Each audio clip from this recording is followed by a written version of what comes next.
Sant Just surt al carrer en l'últim dia de les festes de tardor 2010.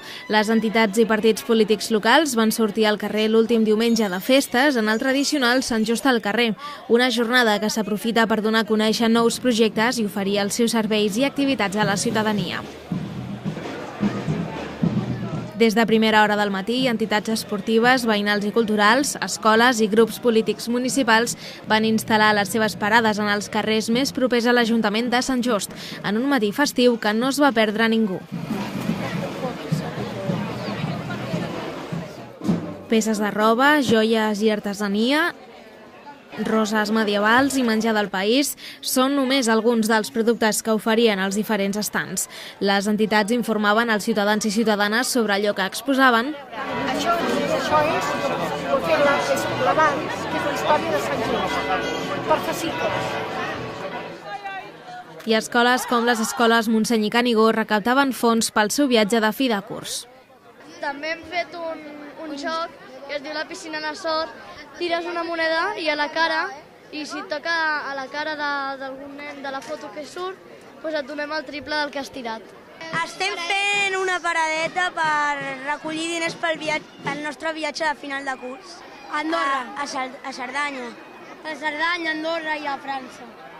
Els nens i nenes van tenir un gran protagonisme en aquesta festa, amb activitats com el teatre infantil i amb les propostes del Carrau Blau, que presentava les obres dels infants a la plaça Verdaguer.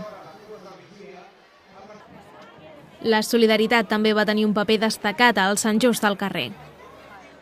Estem molt il·lusionats en aquesta parada, ha tingut una gran rebuda, hi ha hagut molta gent perquè realment el producte que estem portant, que han fet les dones de Tugerec de Gàmbia, aquests davantals i aquests bàtics estampats, és un producte que té una bellesa extraordinària i és un producte difícil de trobar aquí, a més, molt autèntic, molt genuí.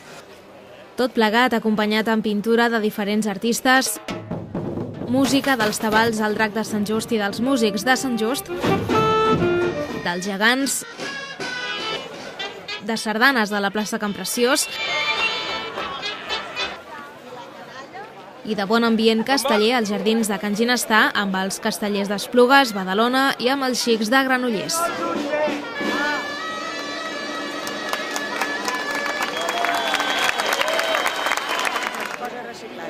Els regidors municipals i l'alcalde de Sant Just, Josep Perpinyà, també van passejar pels carrers del poble durant el Sant Just al carrer, on van poder intercanviar impressions sobre la festa i sobre altres qüestions amb els ciutadans. I molt satisfet perquè realment es pot veure avui la quantitat de gent que ha sortit a aquests carrers per passar-s'ho bé, no?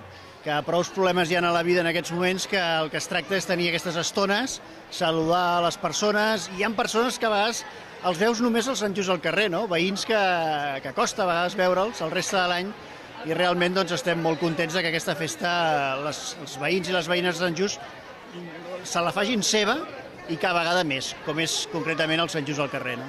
També van passar per Sant Just altres autoritats polítiques, com el secretari general adjunt de Convergència Democràtica de Catalunya, Felip Puig, el president de Ciutadans, Albert Rivera, i el president de la Generalitat, José Montilla.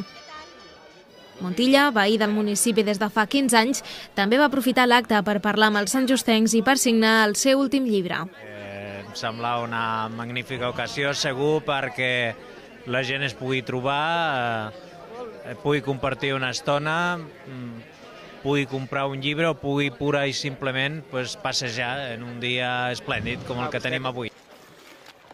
La tradicional paella popular a Can Ginestà va posar el punt final al Sant Just al carrer i a les festes de tardor 2010.